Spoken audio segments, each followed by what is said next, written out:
Yes. Okay, cool. So today is the 16th of May, 2024. My name is Rowena, and this interview is for the Taste of Memory project. Could I begin by asking you to confirm your name, please? Rowena Smith. Rowena Smith. Can you spell it out for me, please? Yes, Rowena. And then Smith. Smith. Brilliant. Great. So, Rowena, well, firstly, I would like to thank you for accepting our interview request. Oh no, my pleasure. Thank you. And we'd like to begin by exploring your personal background. Would you mind telling us briefly about your upbringing? So, for example, where were you born, your education level, and your current family situation?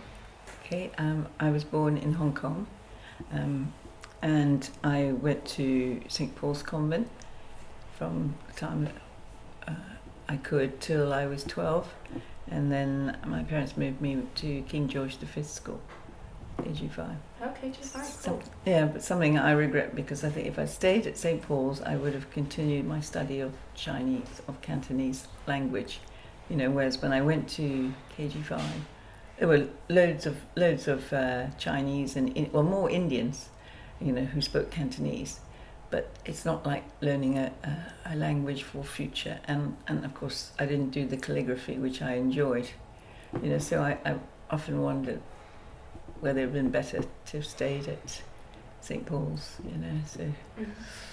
But anyway, education level. I was 12 when I left there, and then I went to KG5 till I did my A level. Okay. So what's that, 17. I only did one A level, and it was art, and I passed it, because if you're artist, you're either artistic or you're not. So that was my forte, but I wasn't. I was quite naughty at school in that I wasn't interested in education properly. I just wanted to play sport, and so that was a very misspent childhood, and now I would have given anything to have done languages, because I've discovered that I have a very good ear for languages. I can hear people, when I meet people, I can nearly always guess which country they're from, and I love doing that. And now I regret it so much, I'm really glad I can still speak Cantonese, even though it's not like it used to be, but still. Sounds like an interesting childhood, though. So it asks about your current family situation as well, but I guess just feel free to share whatever you feel comfortable sharing. Now, at the moment, well, I'm divorced, and I have a son who's a lawyer in his own business here, and I have 2 granddaughters.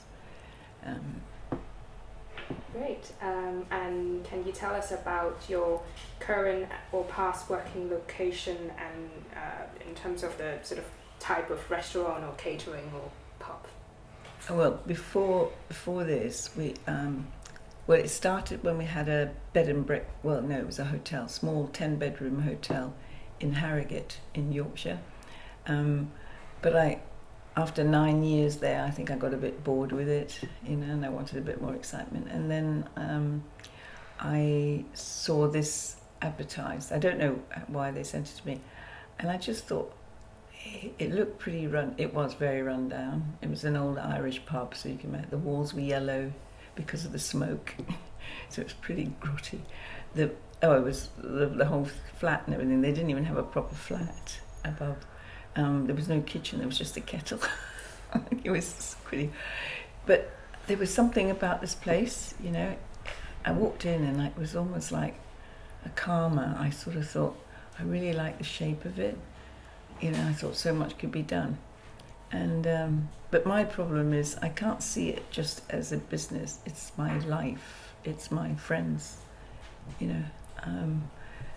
That I don't even go out. I mean, when people invite me for dinner and stuff, I said, no, it's okay, because I spend all the time talking to my customers. That on my days off, I don't really want to go to a dinner party. I'll go out with my friends if we go on a pub crawl, and then I end up talking to the staff and things like that. But so it's taken over my life now. But I was actually running two places. We had a hotel in Bath as well, which we've had for 15 years. And I think I thought I was Superwoman being able to run the two, and it really wore me down because it was such hard work. It was a case of there's how do I explain it?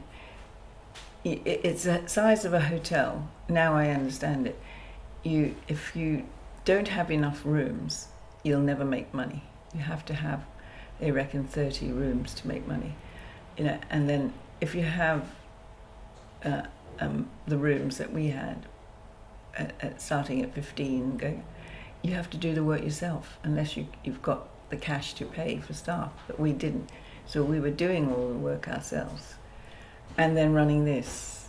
So I was down here every week, you see, doing this, and then it was just exhausting. So in the end, one had to go, and it really broke my heart to choose, And but somebody gave me a very good piece of advice many years ago, 30, 40 years, at Liverpool Cricket Club. I know it's a long way, but I stopped there on my travels, just driving around and saying I was looking for somewhere to move to up north. And they said, one of the guys said to me, he said, Rowena, remember, it's not the place, it's the people. And I should have thought about that, and I didn't, and went for this beautiful hotel. It was just stunning, and stunning grounds, and I honestly thought I was going to stay there for the rest of my life. But then I realized that the people weren't there, and I just couldn't cope with that. So it was great while I had guests in the hotel, but when they weren't there, I was always very sad and depressed because there was just no life in the country. Country living, you've either really got to be into your country, into your animals, into all the things that you go with country life. Like if someone said to me, let's go for a walk in the country, I said, no, I don't want to go. No desire to walk in between trees. But I walk everywhere in London because buildings are interesting. Buildings talk to you. Well, I see it that they do. I look down there and I think, oh, look at that street, that little thing. I've never seen that before, And now I feel I want to live longer because I didn't discover that young enough, and I want to see more of London and learn more about London and the people. And then, of course, for me, the bonus was the B&O passport, everyone coming from Hong Kong, because when I stand at a bus stop now, nearly every time, I hear Cantonese spoken. So I feel like I'm in Hong Kong. So I'm suddenly at home in London. Isn't that strange? A roundabout way to get there. Oh, that's fascinating. But yeah, what I love about London as well, it's, all that I can explore. I've been here for 3 or 4 years. Yeah. So yeah, it's been great. It is, isn't it? It's an amazing city in that it I think it caters for everyone. We haven't been on holiday for 20 years, and I don't feel I need to because I like eating out, and you can get any cuisine you want in London. Some obscure places that I didn't even know it was a country. And so I think why go through the queuing at the I've done so much travelling anyway. Don't want to go and queue up and everything. I'd rather just get out of the house and find a restaurant. Yes, there's so much to explore. Yeah, and hopefully meet more and more people. Yeah, so there is one more sort of introductory question about your background, and then we'll move on to talking about your time in China, in Hong Kong, etc. So the last question about your background is about your heritage or your ethnicity. So how would you identify yourself? And what's your background? That's a very difficult one, actually, because how would I identify myself as? I've never felt 100% comfortable amongst English people or white people. Because my first school was Chinese school, and then second school KG5, there were so many Indians. I mixed more with the Indians. There were so many nationalities, so there was always an Asian influence in my life till I came to England, and suddenly I thought, you know, I always remember when I play hockey, I'd always prefer to play in a mixed team with Portuguese and Chinese and Indians rather than an all English team, because I suppose my earliest memories are being brought up by my ama, and she didn't speak any English, so of course that's what I remember as a child. You know, all the things I remember the most are probably the times with Ame. Oh dear, I hope I didn't cry. It's just, yeah, so whenever I talk about Hong Kong, the memory, that's why I don't like talking to, when I'm with friends and people go on about Hong Kong, I said, don't go on about it, it's gone.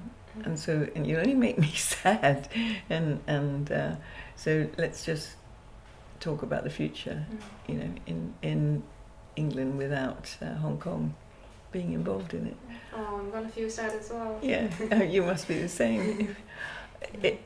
Yeah, and that's probably why whenever I see anyone from Hong, I mean, I still stop people in restaurants and in the streets and ask them if they're from Hong Kong. They must think, God, this crazy Guaipo. and you know, so I did find it hard here in that respect, because I kind of realised that, you know, I haven't got a niche. I had a few friends who could, but now, you know, some nights I have so many Hong Kong Chinese in here, and it was, in fact, if there was one lady last night that Leslie, we met her at a concert, and I had my granddaughters, and she sat behind us, and we ended up all talking. And, you know, we exchanged numbers, and she said, we're going to meet up with the girls, you know, and they always talk about her, the lady that we met at the cinema, you know, and the girls said, she nearly fell off her chair when you spoke to her in Chinese. They say Chinese, they never say Cantonese. I think they probably haven't quite understood that. And I said, yeah, and because I'm not technical, when she came out, she said, she texted me, and I said, oh my God, look, and she said, there's hundreds of texts here that you haven't answered or opened. I said, have I? I don't know what it is. I freeze when I get hold of a phone. So then I found her text. It was months ago. I'm sure there's loads. I still haven't gone through them all, you know. So, but now I've learned I better just learn how to use the phone, probably, because otherwise I might as well throw it away. I'm not a fan of the phone You're as well. not? Only use it out of necessity. Yeah, So. I don't understand these people who the worst ones, the cyclists, they're on the phone, holding with one hand. It's so dangerous, and there's been a few cycling accidents around this area. Oh, yeah, this area. Outside here, I'm amazed that but people take their babies, their children, they put them on this little thing in front of them. How can you take your child cycling in London? I'm sorry, but, you know, it just shocks me every time I see that. And whenever I see that, I stay there and watch, because I'm going, oh God, please make them get across, you know. It is sort of a strange thing. I certainly wouldn't cycle in London. They're maniacs out there. So. I'm the same. I don't want to die, so I don't cycle in London. Yeah, that's a very good way of here. I think we've got enough time to die of natural causes. We don't need to hurry it. Yes, absolutely. So thanks for talking to us about your time in Hong Kong and China, even though you just said, you know, sometimes we would prefer not to bring it up. But I really appreciate that. So I think in the rest of the interview, we will sort of go according to timeline. So the first part would be, you know, how your grandparents and your parents and yourself, you know, found themselves, you know, moved to China or Hong Kong. And then the middle part, the second part would be about your time growing up, with your ama, and the food memories. And then the last part would be about, you know, returning to Britain or going to Britain, depending on your perspective. So just, you know, vaguely along, you know, following your timeline. So the first part is about your family. So are they from Britain originally? Only my father. His father is English, British, Scottish, and his mother is American, German American. And she was the nurse in China, and my grandfather was a missionary. I see. So I suppose your grandfather moved to China. No, he was born out there, and so was my both sets of grandparents were born in China. Strangely, it's very weird, but I don't know when they.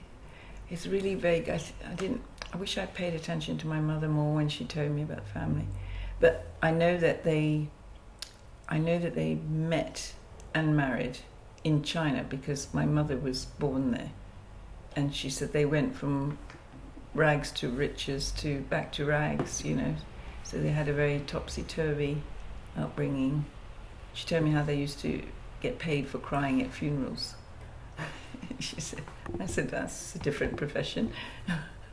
Quite a skill. And how one member of the family, she's one of 11, would get the attention of the egg seller, and the other ones would steal the eggs. But when you're stealing to eat, it's not really stealing, is it? It's not like stealing someone else's thing. They were hungry and they couldn't afford to buy food, So I always see it as it's theft, obviously, but it's theft out of necessity. So I always think of things now when I see people, and if they're stealing, and I think, well, what if they really have no money and no food? Then it doesn't make it right, but I'm kind of on their side as well. As long as they don't steal my food. So you mentioned both your grandparents were born in China, so that means your great grandparents moved to China, or they were all working out there. Okay. Mm-hmm. My grandfather was with customs in China, and I'm not sure where. And my other grandfather was a missionary, so he must. I'm muddling up grandparents, and yeah, that's right. So your grandparents were all born in China, but they didn't remain there. Didn't remain. But the great grandparents, they were the first ones first of your generation. families. Yeah. Okay. Just to check. Oh yeah. I was just going to check if the helicopter helicopter was a problem, but it's okay. I was just clarifying some information. Okay. Do you know about your sort of great grandparents or your grandparents' sort of heritage or? I know where they're from. I didn't find out too much later that I knew she was from America, my grandmother on my father's side, but I didn't realise she was of German descent, and that was my father's mother, and I never met them.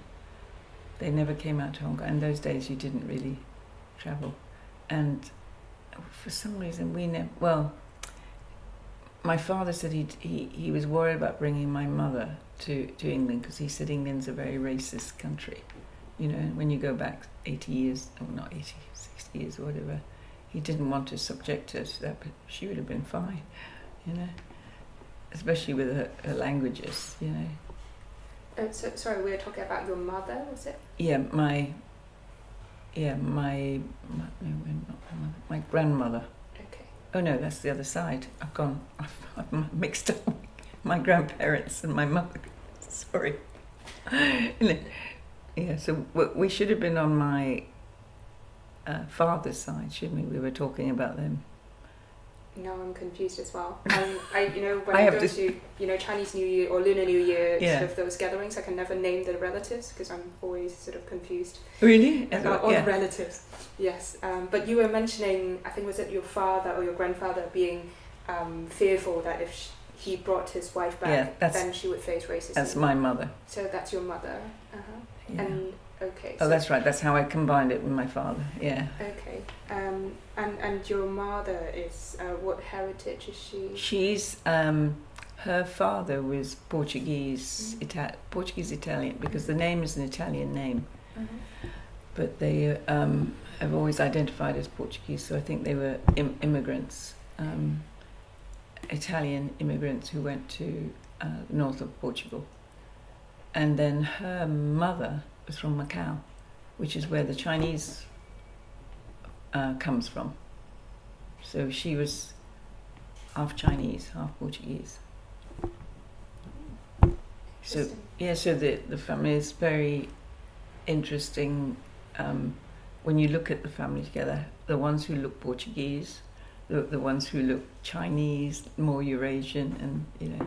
And I have two granddaughters who have very English colouring, but they have very Oriental eyes, and the high cheekbones and the more slanted eyes. It's amazing. But it skipped my son and I.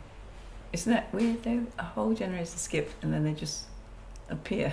Yeah, it's very interesting. I don't know how genetics work, but it makes me want to learn about genetics. Think, well, how does that happen? You know, when you do these DNA tests, are they, you know, are they correct every time? You know, or is somebody making it up? Well, it must be fascinating if we have the family photos of all the different generations. Oh yeah. Do you have many of your family? No, and they all look Chinese basically, so not particularly exciting. No. Or Hong Kong or Maine? Yeah, or some of them went from mainland China to Hong Kong during the war, as did a lot of Hong Kong people. So I think they were part of that wave of escaping, you know, the wars in China. But I think they're all just Chinese, so nothing very exciting. But I've always wondered that, because everyone from Hong Kong must have originated from China. No? I suppose, except some sort of indigenous clans who were there for longer, but yeah, I suppose most would have come from mainland China. Yeah, because sometimes when I ask people, you know, oh, are you from mainland China? I think, idiot, they're all from mainland Chinese. I mean, they must be from, well, because Hong Kong, well, I don't know. It made me start to think, because I don't know enough about it, you know,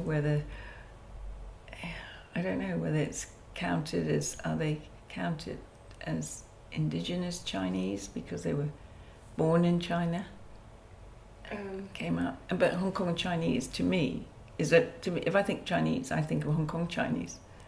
I guess that's a contentious issue as well, because you know, of the BNO issue, some Hong Kong people don't identify as Chinese, because Chinese is such a loaded word. It is, so isn't it? It's complicated, I guess. But yeah. Do you think I should not to do with the interview. I mean, saying, do you think it's been a success having the BNO and letting BNO passports holders come to England for the Chinese in Hong Kong? I guess depends on how we define success, I guess. But I mean, it's still relatively new. It's been 3 years, I think. Yeah. So yeah. So we'll wait and see, I guess. Mm-hmm. I think it's really good for the country. I'm always arguing for the China. When I talk to people who are perhaps a little ignorant about immigration, and I sort of say, you know, so they have a set idea about immigration, and a lot of it's not good, because people come here, take jobs, you know, take a lot of jobs from the English people, and a lot of the time the English just want a fair salary. They don't want to work for £3.50 an hour, you know, and I don't blame them, you know. So it's always been a one that it's a bit difficult to say, is it good? But I always tell people, I said, the Hong Kong Chinese will work here. I said, if you put all the Hong Kong Chinese onto the Isle of Wight, they'll make Canary Wharf out of that. They will. Because the Hong Kong work ethic is, I think we all have that. You know, you have to have it to survive in Hong Kong and China or whatever. And you want to do well. You know, we've always been told to do well. This is when I regret now not studying, just thinking that I was lucky enough to go through life to get jobs without having to get a degree or anything. And now I really regret it. And I would give that advice to everyone thinks that they can, but you don't need to have a degree as such. You have to have an occupation, something that you love, I think, and do well. But I keep saying to people, Hong Kong Chinese are here to work. They're not here to sponge off. That's the problem. We've had too many years of people sponging off the state. It's bad enough that we have English people doing it. You don't want immigrants doing it as well. It's a double whammy then. Schools get crowded, right? And all that. So, but I know that, the excitement of people, that sort of thing, then they say, we've got a young Chinese girl in our class, or a Chinese boy and everything. And I think it's really nice when I hear that. It's sort of people getting together. May it last. And now I just have an image in my head of Isle of Wight with lots of skyscrapers and everything, and a lot of people running here and there, like walking super fast. That's right. I can't get that image off my head now. Well, my partner said the other day when we went for a walk, and he said, "You frog marched me right through." He said, "I said," and he said, "See that Chinese lady? That what she's doing? You were doing that to me." She was going, Chinese don't saunter around, right? And when I'm walking down the streets, I'm doing it with a purpose. I've got to get to the end. Whatever. Yes, that was what I was doing. So now you think coming from Farringdon. Speaking of immigration, well, I guess typically people think of people coming to Britain, like the BNO visas, but your family's history is sort of leaving Britain or wherever they're from, because the heritage is complicated in a sense. So I think that's fascinating. So you mentioned that your great-grandparent, the great-grandfather was in customs, was he? And then your grandfather on the paternal side was the missionary. Yes. And then how about your father? Was he born in China as well? Yeah, he was born in Shanghai. Okay. And what did he work as? And he left China very shortly. He came back. His parents brought him back here for schooling in Yorkshire, and then boarding school. And then he went to Cambridge, and he became a journalist. He worked for Reuters first, and then he became the editor of the Sunday Post Herald, which is now the South China Morning Post.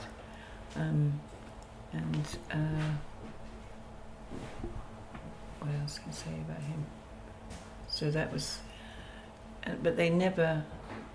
That's when I asked my father once why he didn't come back, because I just think that my father died out there and without ever seeing England again, and I think that's sad. We should have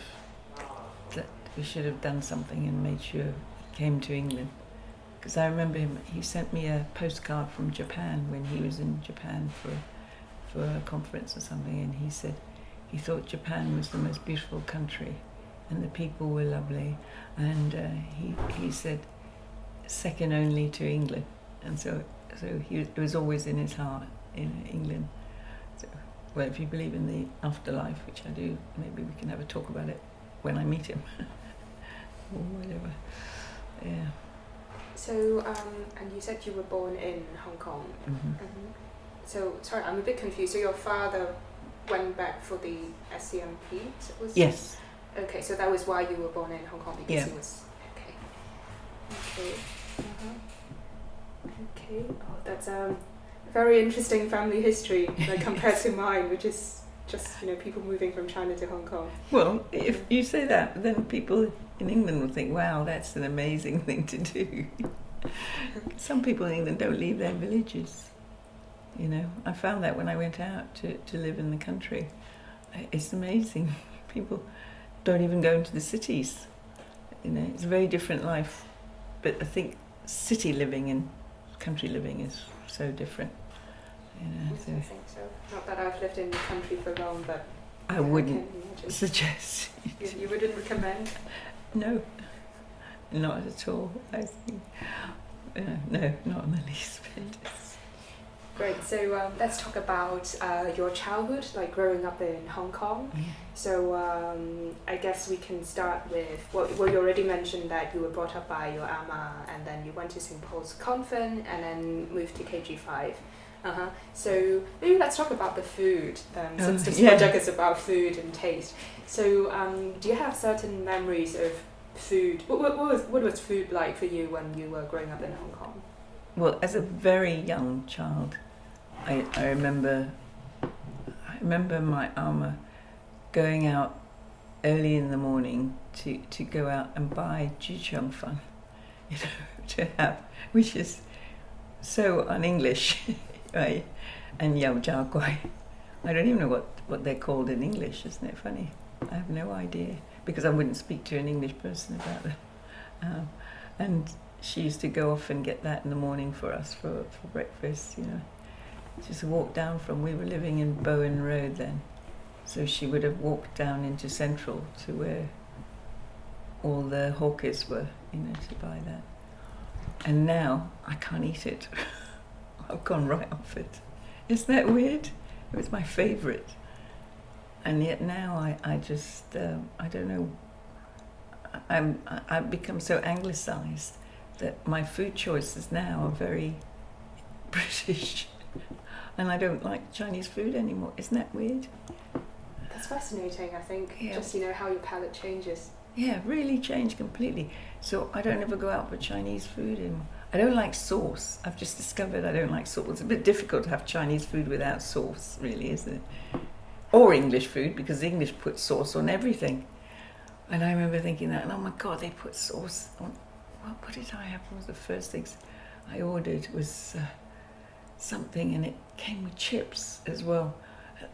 The English put chips with everything, you know, and ketchup and all sorts of things. But now I actually like the modern British food, not the pies, you know, not the old-fashioned things, but I can't get my palate. I've tried. I used to love char siu. Every Tuesday we used to go in Harrogate to have char siu, you know. I can still remember Mrs. Hong. They came over from Hong Kong and they emigrated to Glasgow. And then after 10 years there, they moved down to Harrogate. And she was so lovely. They used to make me the char siu. But I like it cold. You know, that's not hot. And people say, you like it cold? I said, yeah, that's how it should be. You eat it cold. And I just didn't like it. And yet, if you go to takeaway and you order char siu, you'll get hot char siu. So it's funny that it can still... That's really interesting. So your Amma is bringing to you a very local taste, because I mean it's from hawkers in Central. You can't. Yeah. So that was all my favorite. Oh, hamdan. I love that. How did you eat the hamdan? Sauté in noodles, or with rice, but more with noodles. No, noodles and soup. Sorry. Yeah. Hamdan farm. And juk. And with juk, yeah. And with, what's that in English? Juk. Congee? Congee, yeah, congee. Oh, I like how I am actually providing the English translation to yeah, that's quite funny. That happened last night. I couldn't think of the word. I was going, oh my God. And I just couldn't think of what it was in English, you know, but I can remember it in Chinese. That's fascinating. Isn't that weird? So why have I retained some of my Cantonese and not all of it? And why was some things, yeah, more than anything else? That's very strange. I never thought about that. But that's interesting. I mean, those words like "juk" must be so imprinted on your mind that you know it just wrote off your tongue, and you don't even quite know what the English for that is. I know. I just couldn't think what it was. I was just trying to think how there must be loads of other words that I know only the Chinese for, but I don't know the English for it. You know, because I don't know. But you're probably right, because I spoke it before English, you see, so and spoke it at home with her all the time, and with my mother. So of course, that is the earliest. I had it. But now I just find it really strange to have Chinese food. It's just sort of, oh, Chinese food. Oh no, I don't want that. I still like rice. bak fan, but not rice. In England, in most places, they don't use rice cookers. You know, they boil it, and it's not the same. It's got to be mushy. You know, like isn't it? That's the proper way, and you can just. I could just eat it on its own. Siao ngao yao fan. That was one of my favourite dishes. Not very nutritious, is it? It's just sauce and butter. Yeah, I love it with rice. I used to put the butter in and let the butter melt into the rice, and then pour the siao on top. Can't believe I ate that. Oh, wow! And now you've turned against sauces. Yeah, maybe I oversauced. And so when I go anywhere, whatever I have, I say, can I have the sauce on the side? Then I can put what I want. But when a plate comes and it's got sauce all over it, I instantly don't want to eat it. Wow. And how did you have your juchang fan? Did you have the soy sauce all over the juchang fan and the ma yao, like the sesame? I didn't have ma yao. I didn't like it. No, jimajang, sorry. It's like the sesame sauce, like a... Yeah, I remember that. I remember jima, but I didn't like it. I don't remember liking it. I really liked the poor Chinese food, you know, like Myanmar, you know, and so I like vegetables. And to this day, I can't eat any meat with bone. I can't eat chicken on the bone, and I can't eat fish with bones. I've only just learned how to eat fish. And it has to be, I always say to them, there won't be any bones, will there? You know, I have to have all the bones out, and then I can eat. Yeah, and I never ate fish in Hong Kong. Because normally when you go out and, you know, to eat, the fish comes with everything, eyeballs and the whole lot, and so I couldn't eat it, you know. I think there was a siren just now. Yes. So I guess we might have to repeat that segment a little bit. Basically, you were talking about how you only like poor Chinese food. Yeah. I guess, can you repeat that maybe? Myanmar's food. Yeah, I prefer, you know, that's why bak choy is one of my favourite vegetables. And I never had broccoli. I'm just trying to think. I had very little, I had cabbage, but I didn't have much English food. Like I would never have had courgettes or what's the other one? A lot of the English veg I didn't really like. What's the other one? I can't even remember now, the vegetables. I just remember bak choy. Oh, and it's my favourite. Marrow, but I can't think what it's called.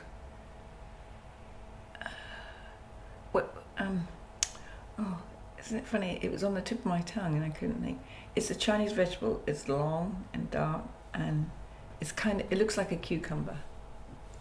It's a courgette in French, and in Australia and in Italy it's a zucchini, and it's oh my god, I can't remember it. Xigua, Wonggua, It's gua, yeah. It's not wonggua. Tengua. No. I'm terrible with vegetables, so I don't even know what zucchini is in. I know the thing, but I don't know what it is called in Chinese. In Chinese, yeah. So it's gua. It's something gua.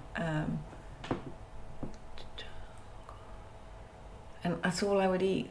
Just those vegetables, just the Chinese vegetables. So I never had any English vegetables. I might have had some at home, but I don't remember it. Which is probably why, as I grew up, I used to think broccoli, Brussels sprouts. I thought they were all very bitter, you know. And so it's Tianghua. No, it's not. Oh, it's big. Donghua. Oh, Donghua. As soon as I did that, Donghua. Yes, Donghua is the big one, right? And the other one is. Oh, it's all coming back. Donghua. Yeah, I love that. I could just eat it on its own. Like raw? No, cooked, but just, okay, no. I draw the line at that, yeah. But I didn't need anything with it. Or if I had it, I'd have it with rice. Do you know, I must have had a really strange childhood with food, you know. Because my father didn't like Chinese food. So he was always on very healthy food. You know, he ate crackers instead of bread, and he ate rice and noodles and things, but not in quantities. And my mother just ate rice. I just remember her eating rice and drinking Chinese tea. No, tea, not Chinese tea, just tea. Chi gua. Yeah, that's it. Oh, dong gua, chi gua. Oh my gosh. I'll be in the supermarket buying it all. Actually, you can get them in supermarkets now. First time I saw bak choy in a supermarket, I thought, my God. Never thought I'd see the English eating bak choy. And dong gua, yeah, that's it. What else is there? Oh, it's all coming back. And I like the Chinese egg roll cookies, the ones that crumble. Chungu, no, not chungu, dangun, yeah, dangun. Yeah, and I still buy those. They're not very good for you, I don't think. It's just pure sugar, isn't it? It's very sweet. But I love the way it just crumbles. Like a flake. When you put a frozen flake in, and that crumbles as well, it's the same. And we used to wait outside the shop, and he used to give it to us hot, you know, when it came out of the thing. That was in Happy Valley, Pamade. I remember that very well, actually. And I'm just trying to think. And we grew up in the first club we were members of was the Craigengow Cricket Club, Samgo Si Boy, and Wong Ne Chung Hub. No, is it Wong Ne Chung Gap? No, Wong Ne Chung Do. Palmade. Yeah, and there, my mother used to play tombola every Sunday. And all of us cousins would be playing badminton or running around, you know, in the club there. And I always remember having the best ham sandwiches. The bread was always really fresh, and they would cut the crust out. To this day, I can't eat crust. I take the crust off everything because we never had crust, you know. And because of cholera as well, you know, it was always better to take the crust off. But it was that horrible ham when I think about it now. But at the time, it was delicious. Just ham sandwich, nothing else. Oh God, I've forgotten about it. Gosh, you're making me remember all the things I had as a child. Just trying to think what other things. I like dim sum, you know, because I have a shellfish allergy. I can't eat most of them. I can only eat the vegetarian ones. But I used to love char siu bao. But even now, I find it. I think it's because I can't see the meat. I want to know that there's no fat on it.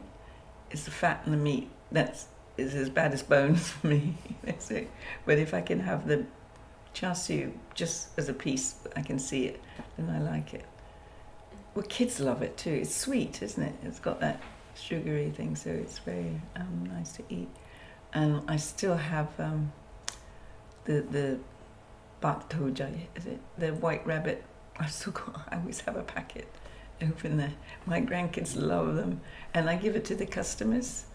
They come and they say, I said, this is what we had in Hong Kong.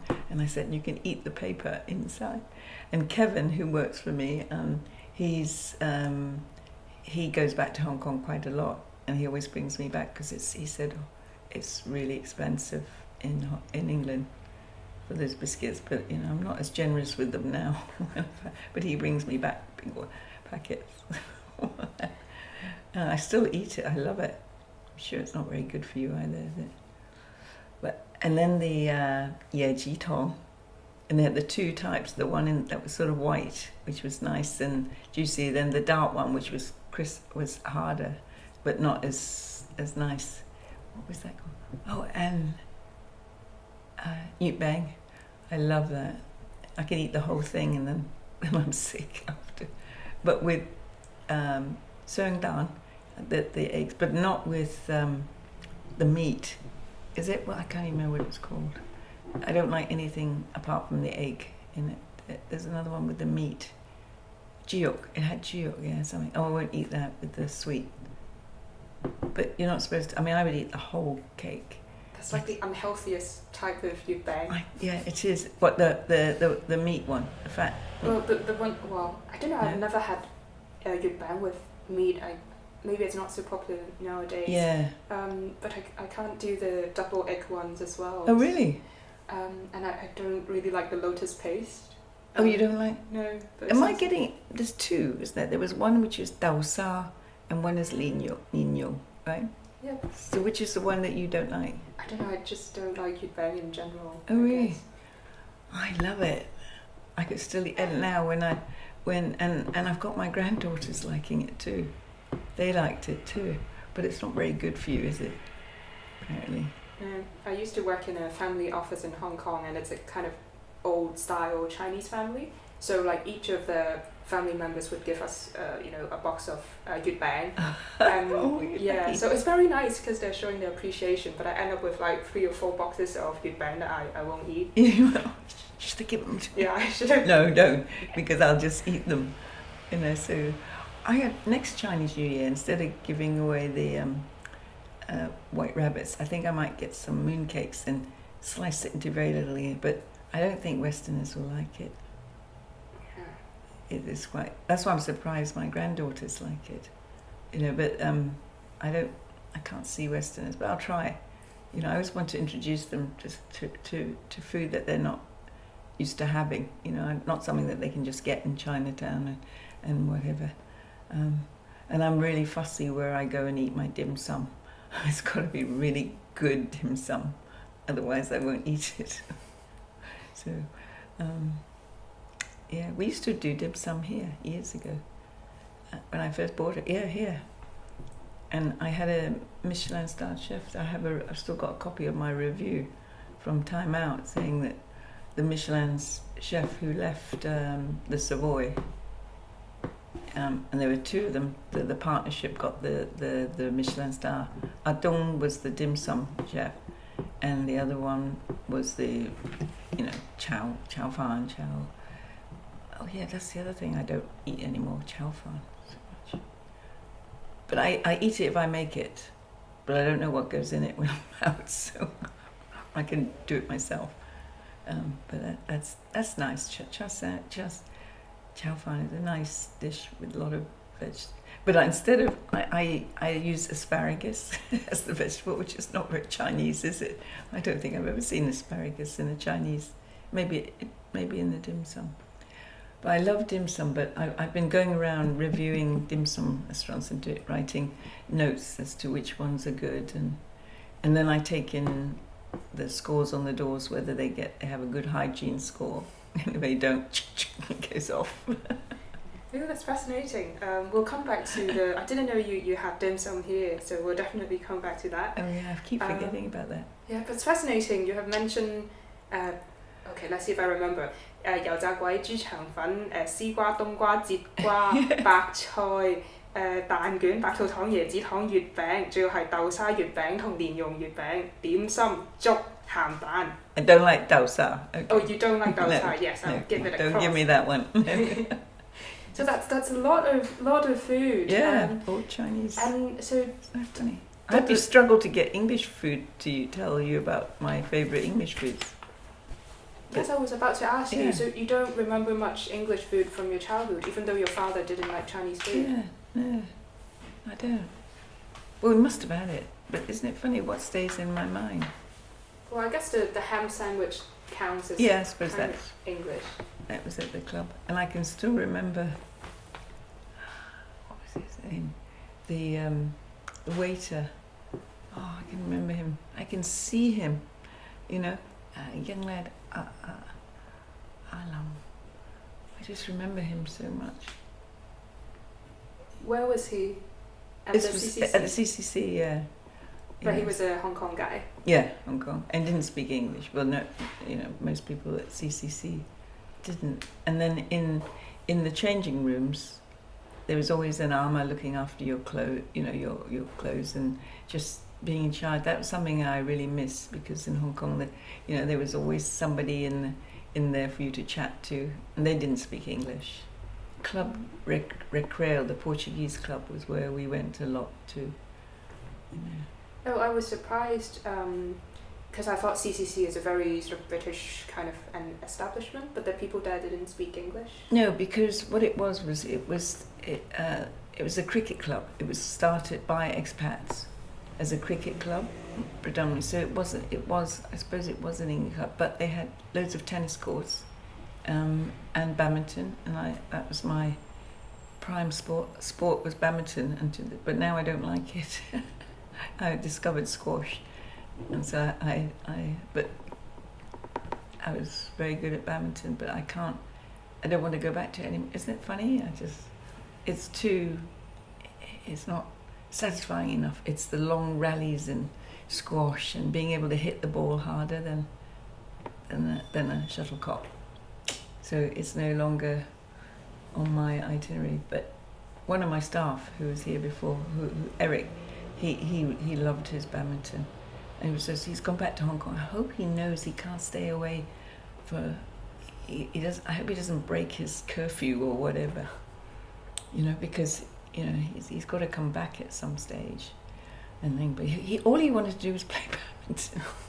Found a badminton club here, and I just want to play badminton. Oh, there are groups of Hong Kong people doing badminton. Must be. There are. Yeah. And you can book a court at some of the community centres to do badminton. That's why he does it at the Queen Elizabeth Stadium in Victoria. Mm-hmm. That's where he played. Oh, he can do it here. I mean, for example, I think Islington Chinese Association, they are really? opening up their badminton courts, I think. I didn't even know they had courts. I think it's just, a very ad hoc thing. It's just a whole, just setting up nets. But, and some groups of Hong Kong people have groups where they go to the leisure centres and they book a court and do it together. I must tell Eric then that there's one, mind you, they had to move out of their house in Sutton, flat in Sutton, and he couldn't find anywhere affordable. So I don't know what they're going to do when they come back, so, but he worked for Radio Hong Kong. He had a phenomenal CV. He was very, very well liked, and he was so smiley. He was always smiling. You walk in, the pub, he goes, hello. He just smiles the whole time, and he will say yes, even though he doesn't understand a word you're saying. The customers still ask about him, say, where's Eric? Because, and I can't get the other three I have now. They're not, he was just the, and his only fault was that he didn't put his head down to learn English. I said, Eric, you have to here. You can't survive on Cantonese in London. Yeah, you can, but if you want to get a job, as a graphic he was a graphic artist. Was he graphic or I know you work for. He's brought loads of people here to the pub. Loads and loads come in who are all from his legacy, people. And then I've got other ones now coming, and like that Chinese lady I said I met, Leslie. She brought 4 friends last night, and she said, I've been telling everyone, I want this to be the sort of hub for all Hong Kong. I want to say it sounds awful, but Cantonese, Chinese. Because if they speak Mandarin, I'm not going to be able to speak to them, and nor will half the Hong Kong Chinese, because a lot of them didn't learn. Do you speak Mandarin? I do, but just because it was taught in school. Oh, you were taught at school? Yeah, well, not very much, I guess, but I can still speak it semi-fluently. Which school did you go? I went to St Mary's Kenosha College. Yeah, I thought you said. So it was on the Kowloon side. That's right. But I've got friends from the different St Paul's. I still can't really tell them apart, because there's St Paul's Convent, St Paul's Secondary, St Paul's Co-ed. Yeah, there's so many. Yeah. Paul left his mark. He went around, with so many schools called St Paul's. But you went to St Paul's Convent. And I was born in St Paul's Hospital. Wow. So you're a St Paul's. Paulinian. Yeah. Isn't that called? Yeah, that's right. Paulinian. So and Kevin, who works for me, he's in his 50s. He doesn't need the money too, but he just wants to learn about pubs, I think. And his wife also went to school at St Paul's. And there was someone else I met. I've met 4 women since I've been here who went to St Paul's Convent. Isn't that extraordinary? When you think how many schools there are in Hong Kong, I'm sure there might be some sort of alumni network going on. There must be, yeah. But I was so young when I left there that I don't. I mean, I know it sounds awful, but KG5, when they have all these Facebook. I don't really want, because just because you went to the same school doesn't guarantee that you'll still get on now. And I sort of think it's better that I remember them as good, because sometimes I've met up with some people from KG5 and I think I have nothing in common anymore. So it kind of ruins the illusion, you know, or your memories. I think it's best to keep nice memories instead of saying, oh, I met up with them but didn't have anything to say. But then I've really made an effort to make friends, you see, in England and London. I have friends in Harrogate, in Somerset, and so that I only fraternise with people I meet in here. And some really old friends in Hong Kong that go back a long way. But apart from that, I always like to meet new people, because people make the world go round and it's interesting, you know, to do. I'd love to turn the camera around and interview you now and say, because you've heard everything about me, but I want to hear about you. You're welcome to ask me any questions. That's the thing, I realised I didn't introduce myself properly, but yeah, feel free to ask me any questions. Because, you know, I'm interested too. How did you end up doing this, and what made you want to do, hear about people's, is it only ex-Hong Kong, or do you do other countries, you know, when you're doing one of these the food thing? So or is it just I guess I'll just quickly summarise my life history. Let me do that. But I guess basically I came to Britain 3 or 4 years ago to do a master's, and then I just stayed behind and I'm freelancing.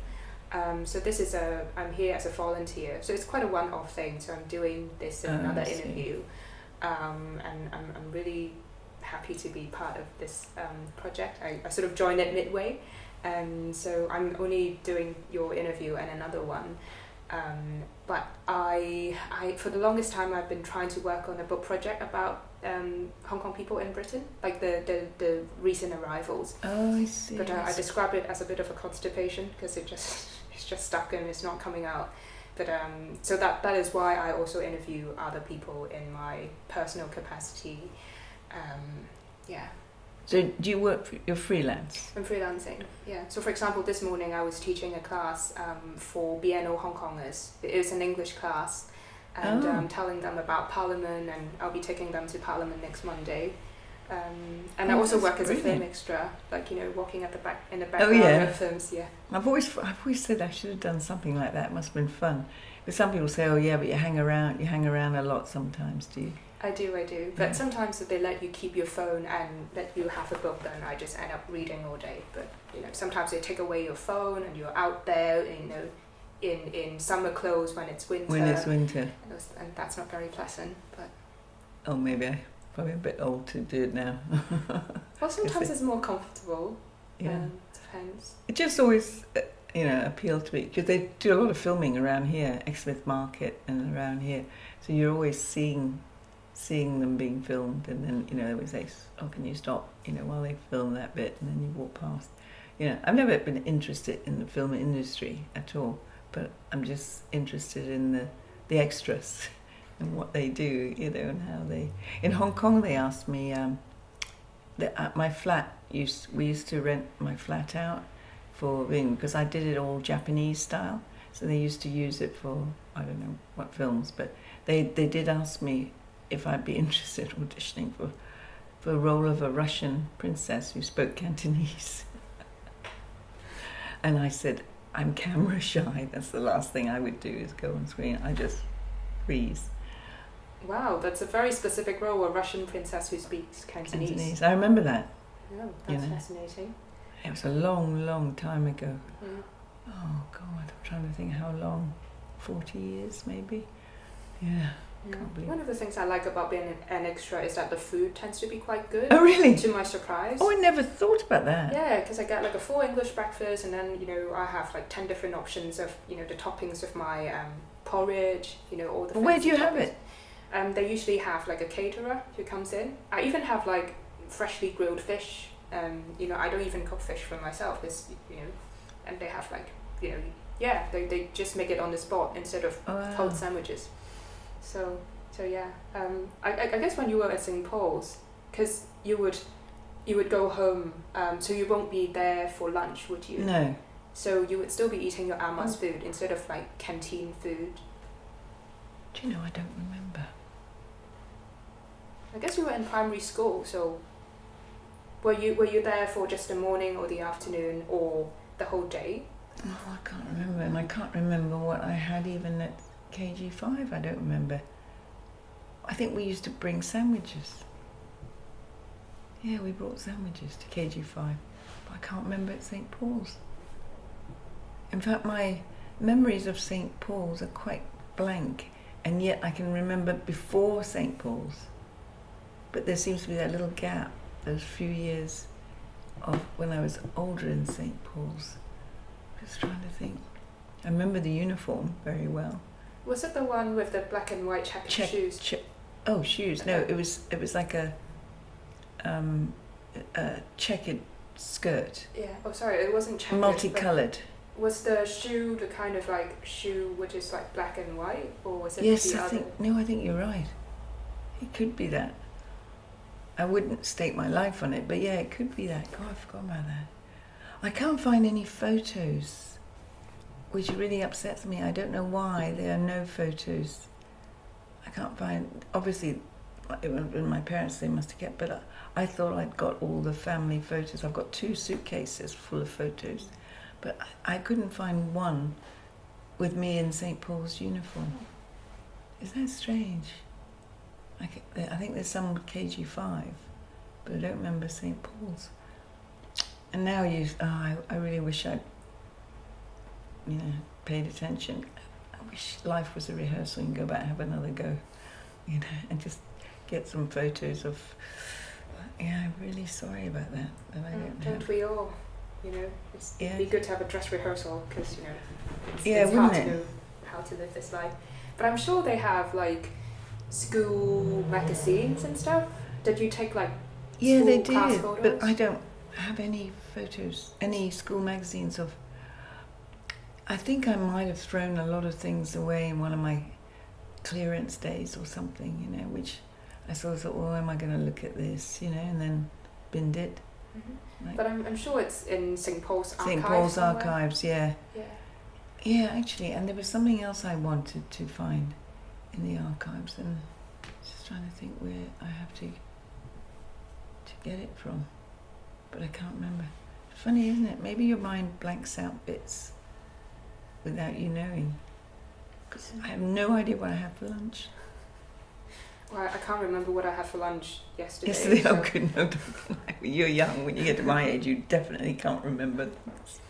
Oh, that reminds me, we haven't asked you for your year of birth at the beginning. Do you mind? It's a secret. Okay, it's fine. My partner always says, no, don't tell people. Okay. He's the one that said, because I get said that, and he said, no, don't tell people. Let them find out if they really want to. But can you find out?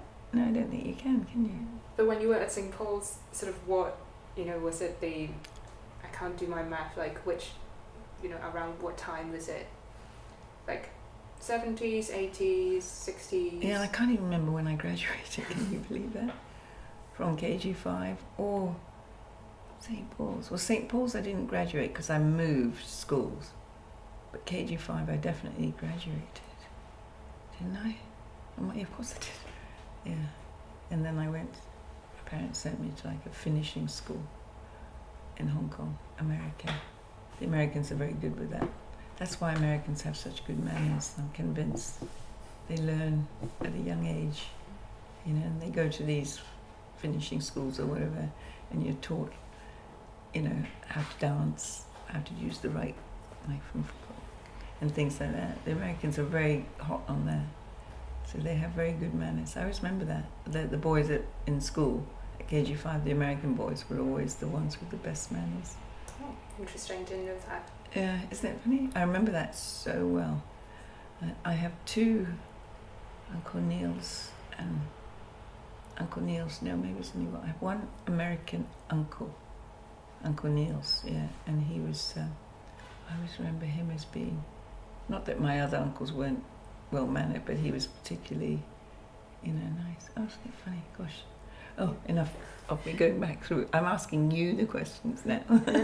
It's interesting how, like, for you, some of the things you ate, like the British food, you don't, it didn't seem to leave a huge impression on you, No. and not the years in St. Paul's either. But you remembered a lot of the food, so I think it's really interesting how the food stays on your memory. Yeah. So it seems like I would presume, because your father doesn't like Chinese food, so your ama must have Made introduced something or made those foods to you.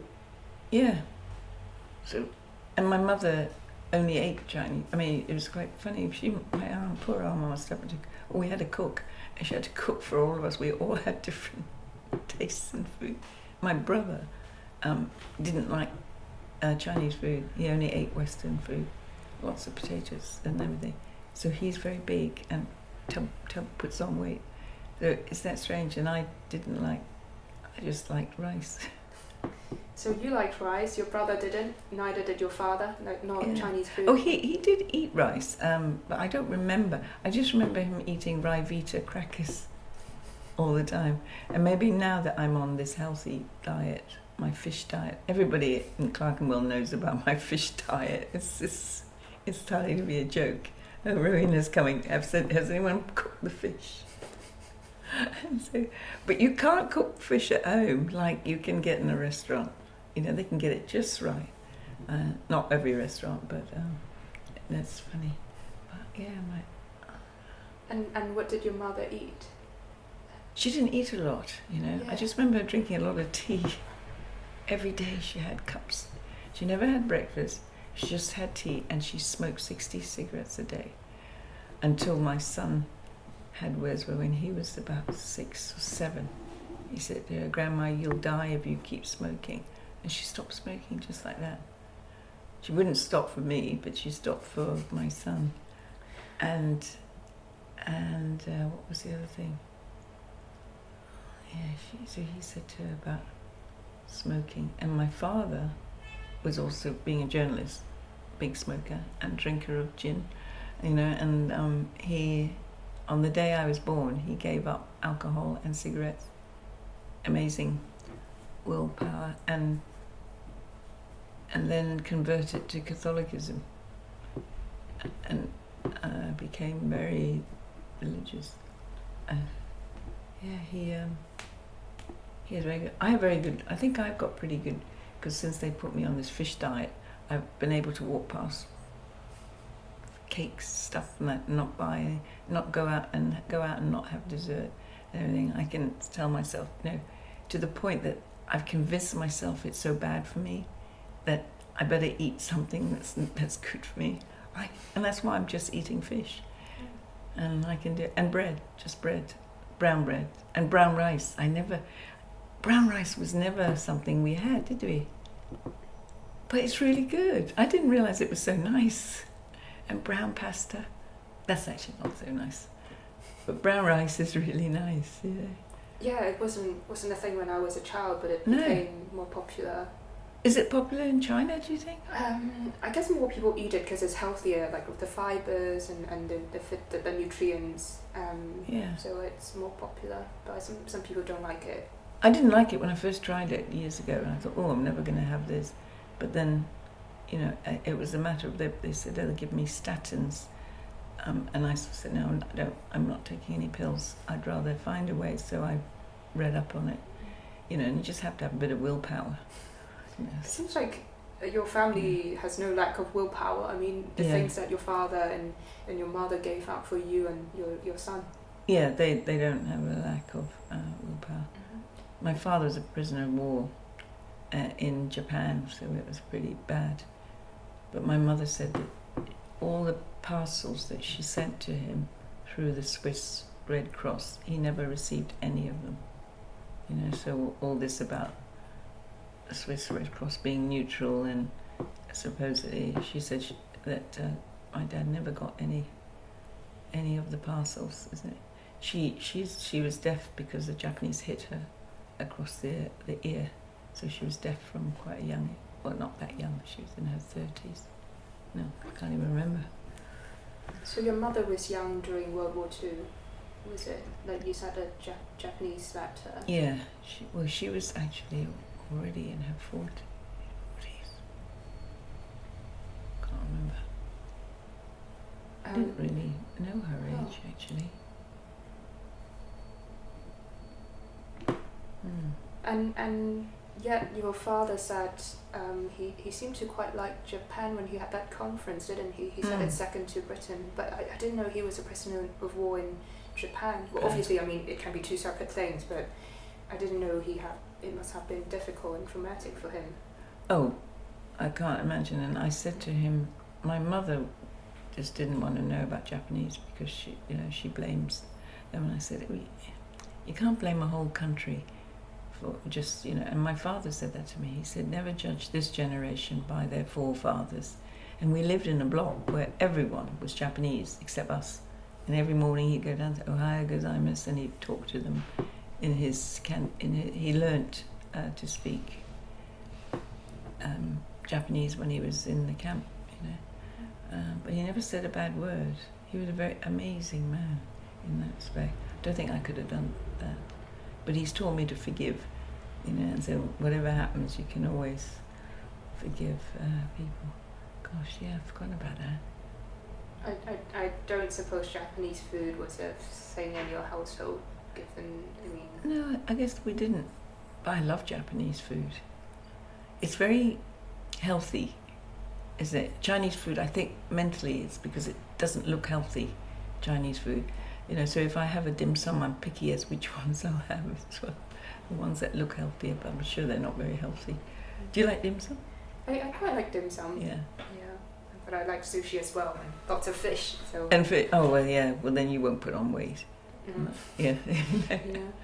And do you remember anything about the cook? Like he or she must have been Chinese. My ama, our cook. Aying. Mm-hmm. Aying. And what was your ama called? Ame. Ame. And then we had Asa. Cleaning ama. Was it Asa? No, I can't remember her. But Ame was obviously because she slept in our bedroom. She was because my parents entertained a lot and they went out a lot. So she used to look after us and the dog. And you said you spoke Cantonese before you spoke English, did you? Wow! And that was because after you were born, the ama was... Yeah, at home. And then, of course, my mother and my father, being a journalist, was working a lot. So we... I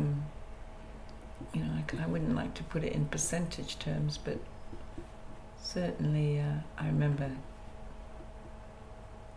Oh, and I can remember... what's it called? Chinese medicine. 中药? If you said it, I would know. As in some kind of Chinese medicine? It's like a little ball, and you put it in alcohol and cooked it till it was hot, and then you put it over your leg and then wrapped it in plastic. No. Doesn't ring a bell. Well, it's just because my family don't use Chinese medicine. No, I was just saying it's something that's really old-fashioned Chinese. But I mean, to me, it's had the same effect as nowadays deep heat. You just put it in a cream. Mm-hmm. It was just heat, I think. I don't think this little magic ball did anything, but it was the heat from it that was helped to sprain or whatever. What was it called? I can't remember what it was called. But I just remember it being a little black ball that melted with alcohol. And your ama brought it to you? Yeah, she used to do it and gosh. Your parents had no objection to that? No, not at all. My mum, everything Chinese. It was just really strange. I never thought about them objecting to it. No. Sorry, did you say your mum spoke Cantonese as well? And Hokkien and Fujian. She spoke several dialects because they moved around China. Okay. Yeah. So she is of Portuguese and Italian heritage, but her mother grew up in Macau. Yeah. So that's why, even though ethnically she's not Chinese, but she's... Oh, she is, because my grandmother is half Chinese. Of Sorry, course, yeah. Sorry, yes. Abo, we used to call it. So she looks different from... She looks more Chinese than all of us. So she spoke Cantonese, Hokkien, Yeah. but you don't remember her making Cantonese or Hokkien food. It just seems like she drank a lot of tea. She didn't cook. It was just a cook. That's why I don't cook. It's not in our genes to cook. Neither is it in mine. No, it's in our genes to eat, right? Yes, it is. Some people are made to cook. So it's like whenever I watch, do you watch this Master Chef on TV? Snippets of it, Yeah. And I'm going, hey, how can you want to cook and love to cook so much, you know? And how do you produce that food? You know, I said, I couldn't produce it. Oh yeah, when I look at the junior Bake Off, like all the Oh, yeah. kids, or the junior Master Chefs, I'm That's amazed. I These can't little even kids. boil water at that age. Yeah. So I'm pretty amazed. Isn't it funny? Yeah. Some people are just drawn to cooking. You know, it's such a, you know, before chefs were in the kitchen in the back, you didn't even know their names. Now, it's like the chef is the kingpin, isn't it? Oh. And interestingly, you came into, well, hotels, but I suppose with hotels it included, well, cooking as well. I mean, well, not yourself cooking, but, you know, Well, we providing did food. breakfast. That was all we did. We didn't. We did have a chef there too. We had a. Yeah, we had Kai, who was the best dim sum chef on earth. People still remember him, but his dim sums were so tiny and delicate. He used to do one of the desserts was a little porcupine. He used to just do these little things. I mean, can you imagine a little porcupine dessert for dim sum? I bet you won't find it in any dim sum restaurant. He was incredible, but he always wanted to go back to China and open his own. He learned to speak English by listening to the radio, passed his driving license, first driving test, first time, because we were out in the country then, so he had to drive to get around. He was just remarkable. How old was he? Oh, he was probably late 26 to 29, somewhere around there. And then we realised afterwards he forged his wife's, the marriage certificate. They were never married, but he got one from China. Oh, how can we argue? Yeah. Well, that's fascinating. Yeah, before we move on to, because I have a lot of questions for you about, you know, coming back to Britain as well. Just sort of to wrap up the part about your memories in Hong Kong and stuff. So obviously you remember a lot of food. Do you have any memories of, I don't know, combinations of Chinese and British food? It doesn't sound like there was any. It was quite separate. Very much so, yeah. And did you have other memories connected with any kind of food? Like, I don't know, did your parents have friends over, or yeah, they did, or like was it something that, you know? but we never ate with them. This was it. I do remember having milkshakes, vanilla milkshake at Dairy Farm, where there's a little bar, a little cafe in the department store. I just remember that so well because they were so good. I'm addicted to them now. I love vanilla milkshake or anything vanilla. Oh, so you retained this. Yeah, isn't it? Yeah. So that started my vanilla milkshake craze. And I went with my cousin one day, and there's a businessman sitting about 3 or 4. Everyone sat on the counter, and he was just an English businessman. And when he finished and left, and when we asked for our bill, he'd taken care of it, paid for our 2 milkshakes. I just remember that so well. Isn't that funny? That's He nice paid. of him. Yeah. I suppose that was the sort of gentlemanly thing that people did in those days. Nowadays, you won't get that. No. Are there any thing else that you want to share about your time in Hong Kong in relation to the ama and food? The only other thing is that she used to take me to a little waterfall stream. So to this day, I love streams and waterfalls. It was going up from the peak, and it would just flow down depending on how much water. And so we used to take our shoes and socks off and paddle on it. And to this day, I love walking around on stones because it was all stone.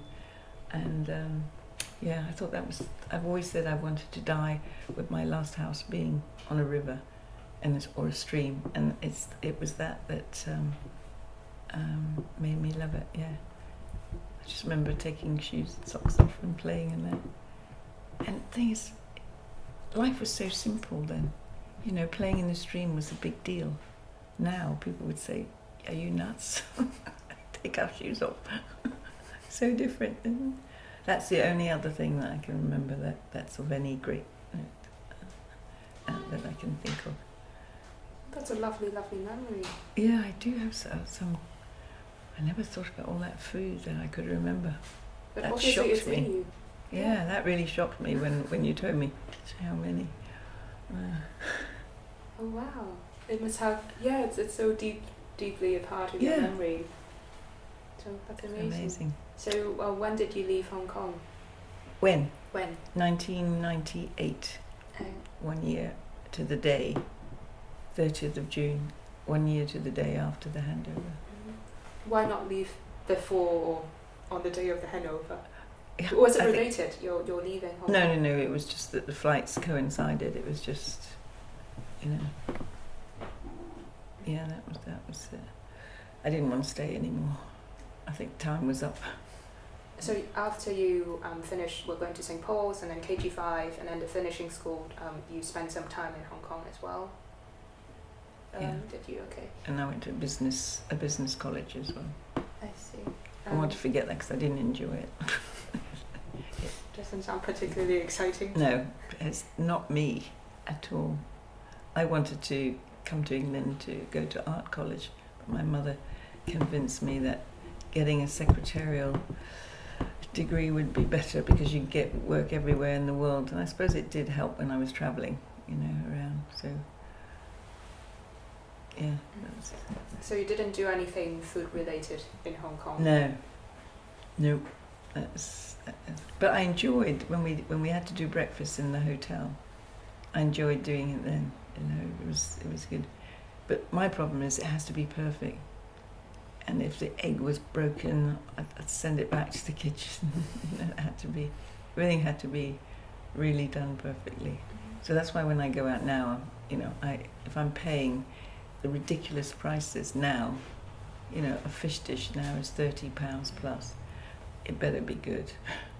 Yeah. You know, and I would complain if it wasn't. Yeah. So I have quite a few questions about your time in Britain, but just to check if you want a comfort break or just a sip of water. Oh, actually, I didn't even offer you. No, I'm you? fine, but I don't know because you're the one speaking. So No, how much longer do you think it'll be? Roughly? I think maybe depending on your time. And I realise you're mic'd up, so probably you can't move that well. So yeah, I can. What? Just check the time.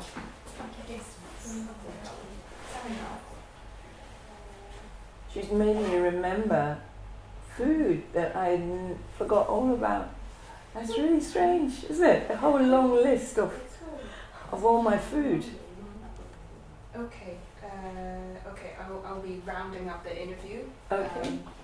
Okay. But if you want a comfort break or a sip of water. Yeah. No, I don't. Would you too? Would you like something? We don't have a coffee machine or even a kettle. Can you believe that? We don't have a kettle. It's okay. We've got the B and the L. We are just so good. We're never here when I'm not working. We're out. You know. So. Yeah. Well, it's good. We've got all the important stuff. But I was going to say, if you like a coffee, I can nip across the road to get some coffees. We just have all together. Okay. Yeah. It's good. But if you need a comfort break. No. I'm Okay. fine. Okay. Because you said it's not going to be that much more, yeah? Not much. Yeah. So. What is the time? It's 3:45. Oh, that's all right. Okay. Plenty of time. I just also put my timer just so I Then maybe. can see the time. Yes. Would you like a soft drink? I've got loads of soft drinks there. I'm fine. It's good. Is it Lorraine? Lorraine. Oh, Lorraine. Yeah, I realise it's a sort of grandma kind of name, but Lorraine, is it? Is it not? I thought it's like I don't know. It seems that only elderly ladies have that name. Lorraine, I yeah. haven't met anybody young with. Oh, yeah. There's quite a few or Lorraines. the TV presenter. Which one? Lorraine. There's a Lorraine Kelly. I think she has a talk show thing. But yeah, I didn't realise that I was named after a TV news presenter who was called Rowena on TVB. Just because my parents needed inspiration, so I mean, yeah. What do your parents do? What did they do? My father was a psychiatrist. Oh my goodness.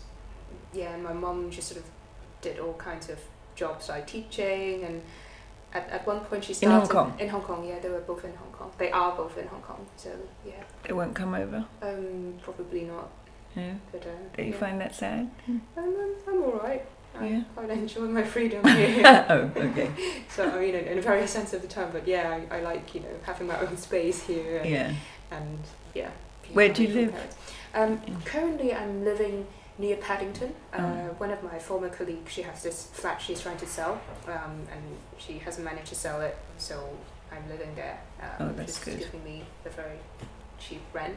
So yeah, rents in London are horrendous, aren't they? Yeah, so I'm glad to be there.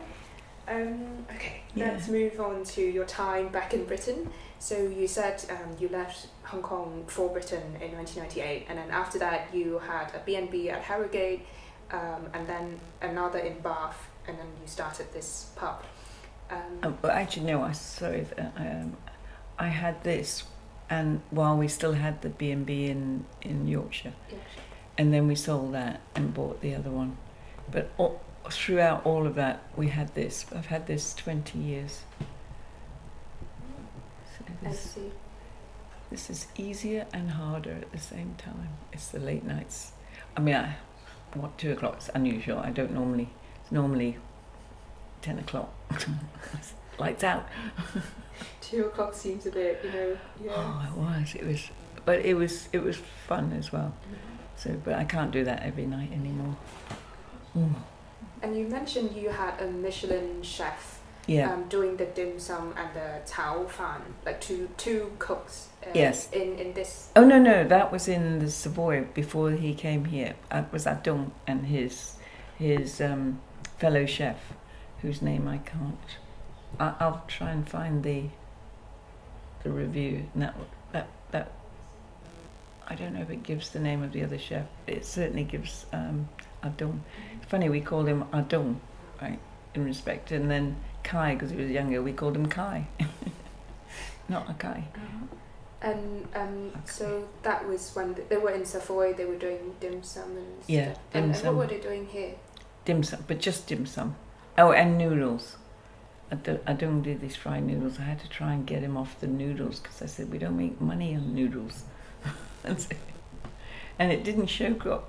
I just thought I didn't want a noodle bar, But it was so popular at lunchtimes. His noodles used to be packed, but it was a lot of work, and I just didn't want to do that anymore. And then Kai I don't want to go back because his daughters had children and everything, so he went back. And then Kai eventually wanted to go back to China. And I'm sure he's somewhere in China, in Beijing. No, where was he from? I can't remember where he's from now. But he always wanted to go back. He made no pretense of wanting to stay here. He just sort of said, and his wife, inverted commas, Kathy, came with him. She was really sweet as well. So she worked here for a while. And our Dong's daughter as well.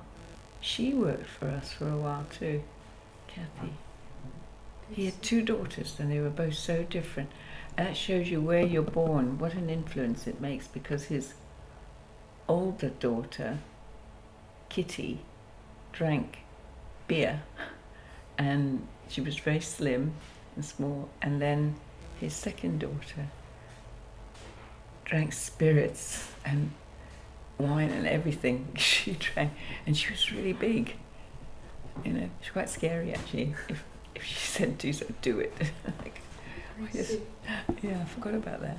So when was this? When you were making sort of Cantonese, Chinese food?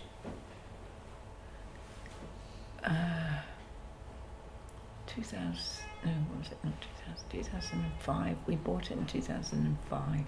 So it was shortly after that, 2006, 2007.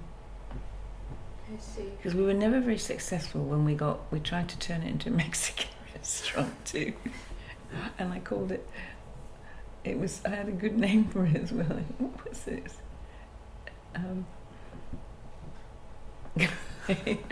I put the name outside in very Mexican-y style letters.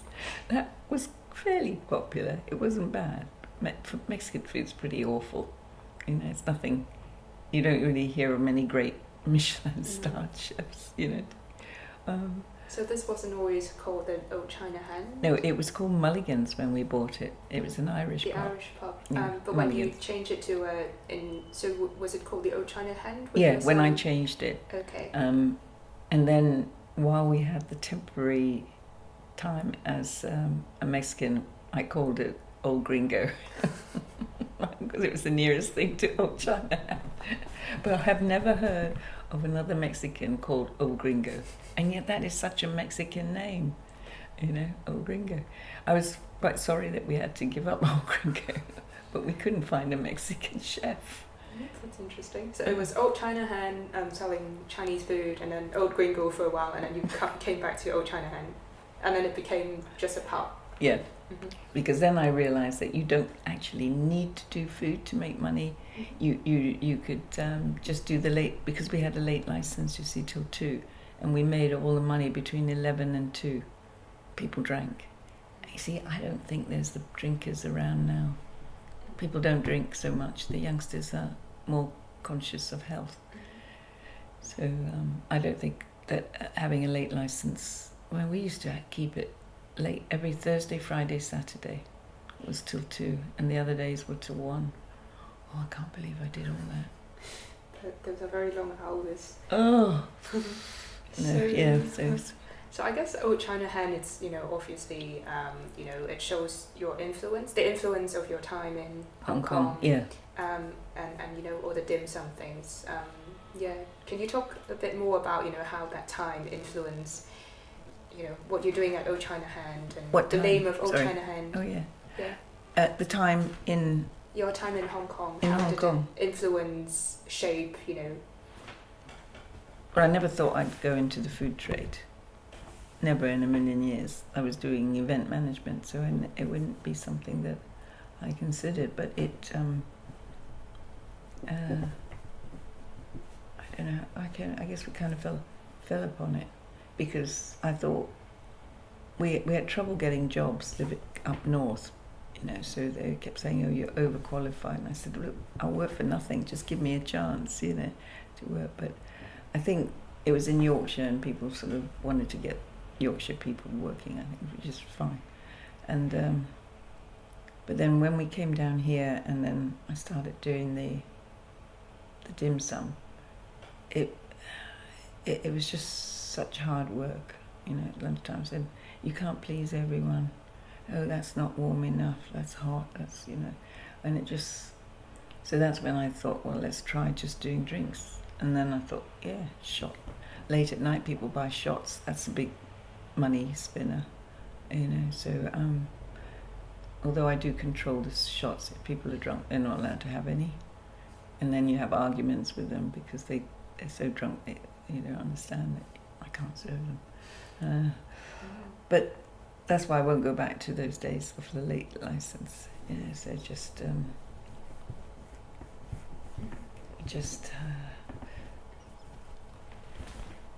just trying to think, what did we do? Then we had the Mexican, then we tried various chefs, you know, and they're quite problematic, getting chefs. We did have one who was very good, but he wanted to come with us to Bath, to our other place, and then his girlfriend wouldn't come.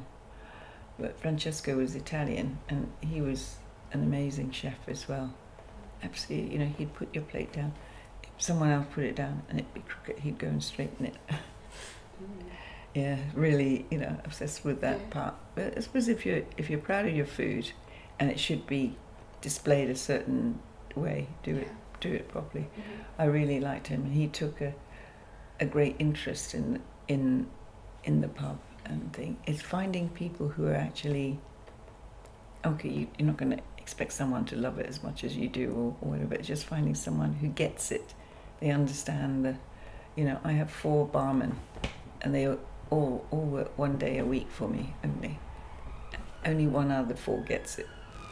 The other 3 just don't get it. You know, just the one. Yeah, it's funny, isn't it? And some people, but sadly he's not the speediest, the one who gets it.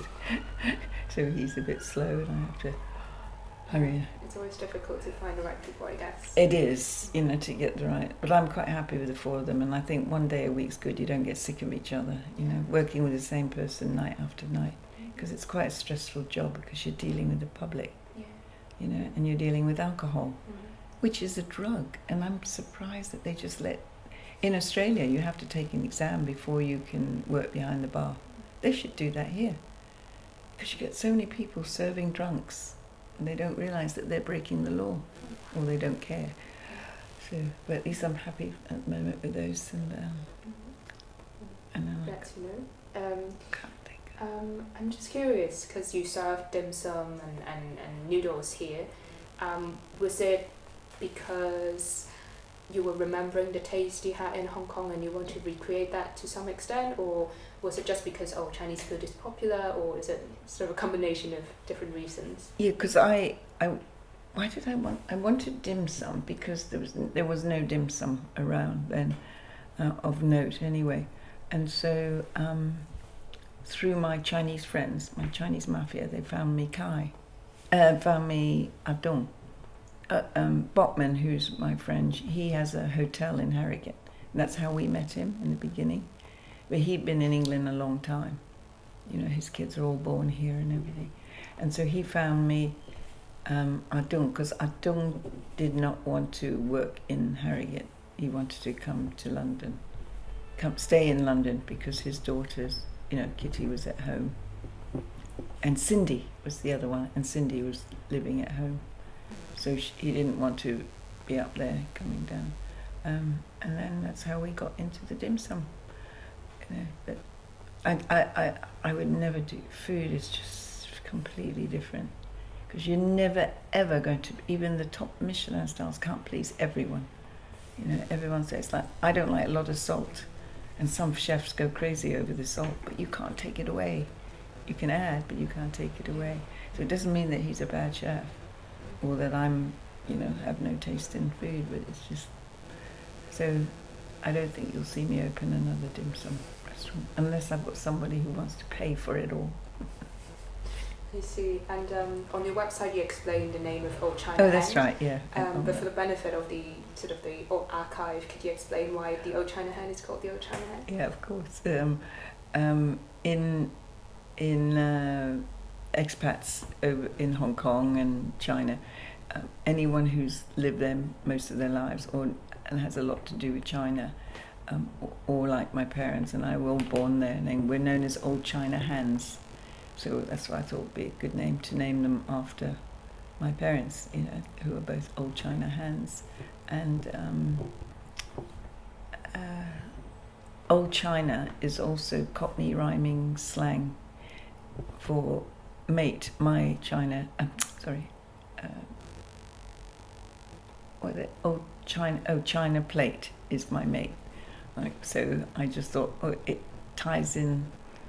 The two tie each other in, you see, so it's quite good. So and people get it, but you have to explain it to people because it's too subtle, I think, for people to understand it. So that's why I've kept the name, you know. And so, and that's it. And I won't do food. It's just a drinks bar. That's all. When the chefs were cooking dim sum, did you also have it? Well, I mean, sometimes you might have the dim sum, but did you enjoy eating their food? Yeah, I did. I was still eating dim sum because Kai's dim sum was so good. That could have been a factor because his dim sum was amazing.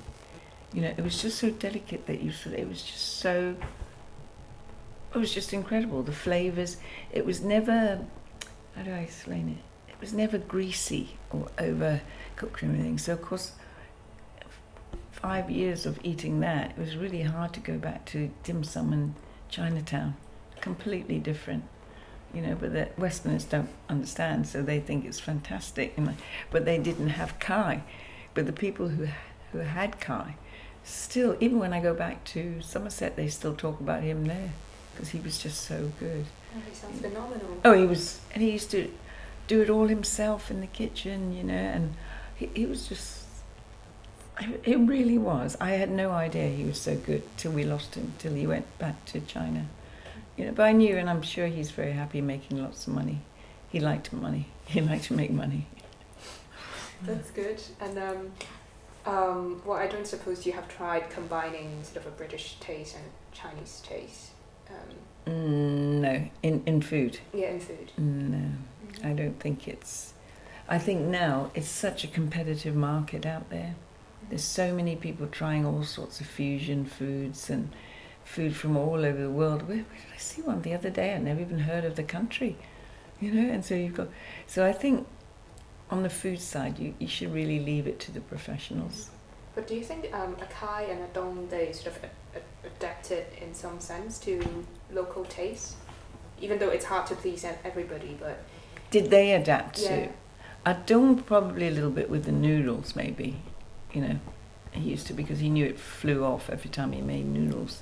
But dim sum was new then. People didn't know about dim sum. Now, if you open dim sum, everyone knows, what dim sum is. But going back 20 years, they didn't know. But I would never, ever go and do food. Well, you never know what your future holds, but I don't think I'd ever do food again. It's too stressful. And then you see, like, we let people bring pizzas in. I don't have anything to do with it. I don't get commission. I say, I don't want any hassle. If anything goes wrong now, it's their fault. It's because they're negotiating, themselves. Sorry, I just noticed this thing. So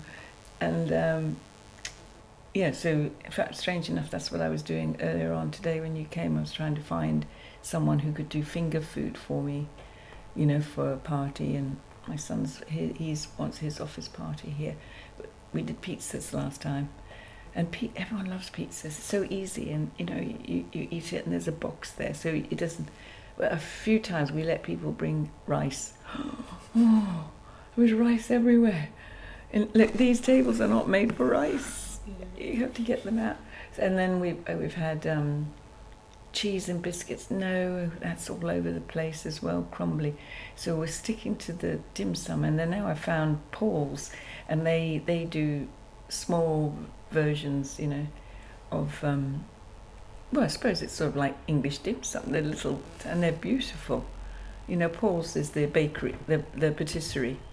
So I was just about to email my son and tell him to look in their menu, but I'm going to start saying that we can organise that. I organise by just sending you to Paul's, and then they've got to get it, and they deliver most of their food. So, and if it means bringing people in, for parties like that, because the problem is a few times when we've had parties where they've been standing, you can't eat the pizza either standing, can you? You have to sit down and pick it up, and then when you pick it up, it still drips off, and then So the idea of Paul's is that they're doing all their dishes but small, I said to Mike, we're in central London, and I can't find someone to do canapes. I said, I can't believe this, I was given one quote on a sticky notes, those stick on, and she just wrote it down, and it's not very professional. If she can't do a decent quote, what's she going to do with the food? Right, doesn't. And then that was one down off my list, and the other one that went down is that rather unfortunately his mother-in-law or his stepmother died over the weekend, so that was his thing. But then he said he lost them, 2 members of staff, 1 front of house, 1 baker, and all that happened. His drinks fridge broke down, but he's not listening to me because he's a good friend of mine. I said, don't buy cheap second-hand equipment. Never do that. You can go cheap for another thing. But he said lots of things he's having done are falling apart. And he said, on the walls and things like that. But you pay cheap things, you're going to get thing. So the fact is that his drinks fridge is broken, and it's just when it gets warm. Yeah, he should have listened to you. I know he should have done that, and he hasn't made his place, hasn't got enough warmth, but I don't know how to tell him. He's a really good friend. He's a very good chef. He's very well known. He was on Saturday Kitchen and things like that. But he's very creative, and his admin skills are zilch. They're worse than mine, you know. So, but I wanted to give him the business, although he doesn't really need my business. He does fine. He's a Scottish delicatessen, you know, so he's doing fine. But I just wanted to give him, and I thought, but I'm going back to my son saying, look, just go to Paul, you just pick what you want there, how many pieces, you know, you want, and you just do it. Because I get stressed, you know, and my eczema comes up when I'm stressed, and spending an hour trying to find him a caterer stresses me out so much, you know. Yeah, I hope you'll be able to find that soon. I guess maybe two more questions from me. One of them is, you mentioned how your palate sort of changed. Now you don't eat Chinese food, and I was wondering if that has anything to do with, I don't know, your memories or your identity, as in, I don't know, you want to move away from that whole phase of your life, or how do you think? I don't know. I mean, you could be right. You know, it could be, maybe if I met someone who could examine my head, they'd sort of say, well, I think you're trying to get away from Chinese food. But I don't understand. Well, I think it's the sauce. I'm convinced that if I could eat Chinese food without the sauce, I'd be all right. But before, I used to go to Chinatown and buy all sorts of things that I had as a child. But now I just don't want it. But then I think it's just that I don't think it's just Chinese food, it's just food. I think I'm just going through a bad food phase. You know, I've got to shake it and get on with eating food, because sometimes I get like really, really hungry and I'm really ratty. And so I think maybe it's just food. So I'll keep going with the fish for now. Okay, I know all your dietary preferences. You do, fish, don't you? Vanilla milkshake and rice. Yeah. Mm-hmm. See, before every time I went out and had Western food, I had it with rice. I'd say, oh, do you do rice? Because they often have rice for staff meals. So I would have the staff food, the rice, because I don't like potatoes. But I'm starting to enjoy potatoes now. But I had to have it with rice. I used to have schnitzel, which was one of my favourite, with rice. Oh. Steak with rice, you know, honestly. And Jemima, my granddaughter, she just eats white rice on its own, you know, and the other one hates rice, hates Oriental food. One loves sushi and Chinese, and the other one only likes English. It's very difficult to feed when we go out. It's fascinating. The cook you had must have done a very good job of catering to everybody's everyone's taste. Yes, everybody's taste. It's funny. But if I find a really good dim sum, I'll tell you. I haven't found one yet. Yeah, I haven't had good ones either. No, I went to the peninsula when they were so expensive. It was ridiculous. I think for three of us it was £380 or something. You know, we didn't have. That was without drink, without alcohol. We just had tea. And the dim sum chef was a lady, and she was very good. She made me a really nice dessert because I was looking forward to dan tart. That's still one. Well, that was my favourite, but the Portuguese custard tarts, I like them more now, because the pastry is the flaky, you know, pastry, and it's made with the pastry is made with oil rather than butter or something. One of the pastries, the thicker one, is made with butter, I think, and the other one is oil or something. So I don't really like that anymore, but I like the Portuguese ones now, but not crazy over them. They're quite sweet. But I used to just live for the dan tarts. We used to wait for them to come out of the oven in Hong Kong. It's funny how I think it's just my palate changing. You know, I'm losing my childhood passions. You know, maybe when I have a milkshake again, I won't like it as much either. You know, so, but So That's interesting. Yeah. I'm wondering, it seems like you're moving away from that phase of your life, your childhood memories, and I mean, you're not doing dim sum now at Old China Hen. But do you think there are certain ways in which your childhood in Hong Kong, especially maybe the food part, still shapes or influences you to some extent nowadays? Yeah, I would say that it probably does influence me, but I'm not quite sure how, because I've seemed to be avoiding it. You see, so it's not like I'm having it. I just sort of don't go to Chinese restaurants. You know, they're opening up all over. And before I'd think, oh, this is great. Now I'm going, oh no, I don't want that. Yeah, I'd like Japanese though. So I'm trying to find a good Japanese. If you find a good Japanese, let me know as well. That's hard to find. I don't know as well. Oh, dim sum, I'll tell you what, the best dim sum we've been to by a long way is the Royal Garden Hotel on their top floor restaurant. It's called Min Jiang. I thought it was Min Yang, but it's Min Jiang when I spoke to them last time. The chefs there are all from Malaysia, and they've been there a long time, and they all speak Cantonese. They're Chinese Malays. And most of the staff were too, although now I don't know. But the views are phenomenal of Kensington Gardens. It's just worth it. But to get a table with a view, you have to book 20 years ahead of it. Honestly, you have to book way, way ahead. They're really expensive, but it's worth it because you've got that view. I'm going to have to go. We're going to try and get a table booked before, because I've been telling everyone that it's so good. Maybe it's not so good anymore. I've got to go and try it out, and then I can spread the word. Because have you heard of dim sum duck? I think I might have. Yeah, it's in the Michelin Guide, and I refused to go there because their hygiene score was 1. That is terrible. That means it's infested, or something. There's no way in the world I'd go. And I went. Have you been past? Have you seen it? I think I have. It's just a little tent.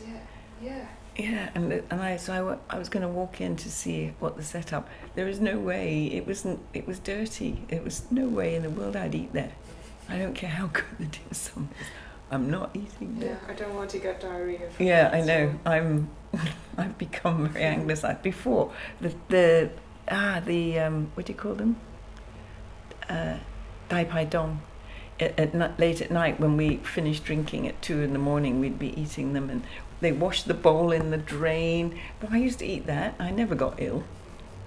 But you think I'd eat it now? Never. Was it the Dai Pai Dong in Central? In Wan Chai. They'd all be there, and we'd rock out at 4 a.m. or 2 a.m, and by which time I don't think it mattered what was there. I've forgotten about Dai Pai Dong. I suppose now I'm looking at the British queuing up for their food, everywhere. It's all sorts of food, isn't it? It's falafel and this and that, and there's loads of queues at an Exmouth market at lunchtime. They're all getting all that, and I never thought I would see the British eat food, takeaway food like that, ever. Because I still go back to when I first came to England when I was so young. I got such a shock that milkshake didn't have ice cream in it. They just put flavours in milk and called it a milkshake. I said, yeah, it's milk and you're shaking it, but it's not a milkshake, because that's American. See, so the Brits didn't know how to make a milkshake. And now they're everywhere. And I love them, they're so nice. But they're not good for you either, isn't it? Too much dairy. And so, do you like dairy products? I'm alright. Yeah. It's fascinating to see how your tastes have changed throughout the years. Yeah, it really has for me, because people say, oh, you're eating potatoes now. I said, yeah, actually. But I don't like normal, I like the Jersey Royals, because they've got taste. A lot of normal potatoes, like the English obsession with their Sunday roast. Oh, and the dried up potatoes. Yeah, it just tastes like starch. So. Isn't it? Yeah, it's... Are you a roast person? No? I don't mind them. I don't crave them, but No. I don't mind them, yeah. But it's such a big thing on a Sunday. It is. And all the restaurants that you go to, and pubs more, and the food's delicious during the week. Then you go on Sunday, and it's just churn them in, turn them around and get rid of them. It's all pre-cooked and just microwaved and everything. So I won't go to a pub for Sunday lunch. You go to but in London there's loads of restaurants. But you live out in the country for Sunday, it's roast or nothing. There's just no restaurants open. So. Well, if the pub owner is not going to pubs for Sunday roast, I don't think I will. No.